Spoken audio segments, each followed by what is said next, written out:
Hey everybody, Frugal Farmer here. This is a country breakfast. This breakfast is stretchable. I've got enough biscuits for maybe 3 or 4 breakfasts. Probably 3, the way I eat.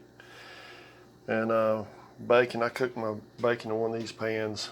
And I just don't like frying bacon a whole lot. And this bacon is done the way I like it. A lot of people like it crispier. If you do, you can do it like that.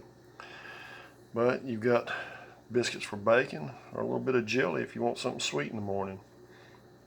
And you can nuke this bacon and nuke biscuits when you get ready for them later on in the week. And it's not that bad a meal. Depending on your family size, you can do sausage the same way. You can pre-cook your sausage and just nuke it along with a biscuit. Put a little bit of mustard on that sausage. Good. Crush about something good.